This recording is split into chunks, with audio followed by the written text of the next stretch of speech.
L'édito politique sur Europe 1 avec Le Figaro. Bonjour Vincent Trémollet de Villers. Bonjour Dimitri, bonjour Anissa. Bonjour Vincent. À tous. Vincent, merci de nous accueillir ce matin sous la nef du Grand Palais où vous allez célébrer. Très heureux d'être ici. Pendant 3 jours, on va y célébrer le bicentenaire de votre journal Le Figaro. Vincent, depuis toujours, Le Figaro est un grand journal politique qui raconte la vie du pouvoir. Il a aussi à cœur de saisir les grands courants d'idées qui traversent, qui transforment les sociétés. La devise du Figaro, Vincent, c'est la liberté. Ce pourrait être aussi le goût du débat. Oui, alors travailler dans le journal où écrivaient en même temps François Mauriac et Raymond Aron, ça vous rend très humble et ça vous oblige à une très grande exigence. Mais oui, le Figaro essaye de maintenir dans le débat d'idées une profondeur de vue, une largesse d'esprit, une liberté de ton qui, nous l'espérons, en fait un des pôles de la vie intellectuelle.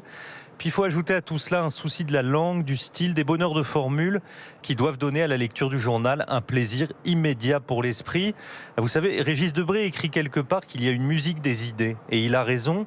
Et Nietzsche dit aussi que les idées qui changent le monde arrivent sur des pattes de colombe. Il faut donc au maximum éviter les gros sabots. On dit souvent, Vincent, que le débat est de plus en plus difficile en France. Vous partagez ce point de vue ? Je pense qu'il faut absolument se battre pour que la conversation civique ne soit pas interrompue en France. Rien n'est plus dangereux pour la vie de l'esprit et pour un pays que la guerre civile intellectuelle, celle à laquelle se sont livrés par exemple aux États-Unis la gauche radicale et les Trumpistes. Ce matin dans le Figaro, Alexandre Devecchio a fait débattre Mathieu Bock-Côté et Patrick Cohen sur la société médiatique contemporaine. Débat d'excellente qualité d'ailleurs. Voilà, c'est notre travail de perpétuer ces confrontations qui sont toujours fécondes. Le doute et la contradiction font partie des respirations de l'intelligence et n'empêchent pas la fermeté des convictions. C'est même le contraire. Plus une conviction est profonde, plus la nécessité du dialogue est grande.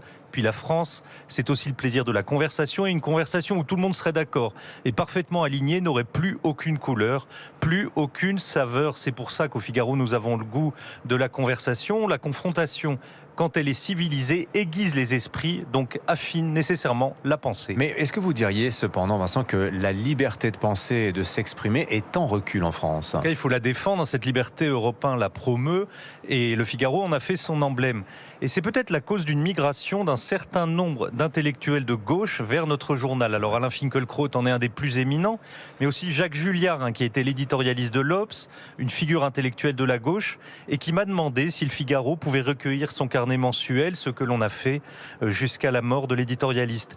Tous ces penseurs, on pourrait y ajouter Jean-Pierre Le Goff, Christophe Guilluy, Michel Onfray, Jean-Claude Michéa, ne sont pas devenus de droite. Ils ont trouvé au Figaro, et pour certains sur CNews et Europe 1, un espace où ils ont pu s'exprimer en toute liberté. En fait, plus une certaine gauche est devenue sectaire et plus le Figaro a été ouvert. Alors rassurez-vous, nous donnons aussi toute leur place aux penseurs de droite. Mais au fond, sur l'école, sur la nation, sur la laïcité, sur la sécurité, ces notions ne veulent plus dire grand-chose. Mais vous savez, Dimitri, il n'y a pas que la liberté de penser qui est en péril, il y a la possibilité de penser. Quand vous êtes enfermé dans l'algorithme, dans la compulsion numérique, dans l'idéologie, dans la paresse conformiste, quand vous avez rompu les liens avec la profondeur de la culture, avec la beauté de la nature, avec les plaisirs de la sociabilité, vous n'avez plus qu'une mécanique qui tourne à vide et qui n'a plus rien à voir avec la pensée. La pensée a besoin de silence, de temps, d'échange, de pédagogie, de précision, d'honnêteté, tous ces éléments que la presse écrite, par les formats qui sont les siens, peut développer. Donc je voudrais dire aux auditeurs ce matin que l'homme augmenté, ce n'est pas un homme avec une puce dans le cerveau, c'est un homme qui écoute la radio, par exemple Europe 1, mais qui lit des livres, qui lit des journaux, et parmi eux, Le Figaro. Effectivement, c'est une saine lecture, l'édito politique sur Europe 1. Merci beaucoup Vincent Trémollet de Villers. La une du Figaro ce matin, la démographie, pourquoi la dénatalité s'aggrave en France, et puis cet excellent entretien, c'est vrai, je le signale, entre Mathieu Bock-Côté et Patrick Cohen, c'est d'excellentes tenues, arbitrées par Alexandre Devecchio. De quoi la guerre médiatique est-elle le nom ? Oui, effectivement. Merci beaucoup Vincent.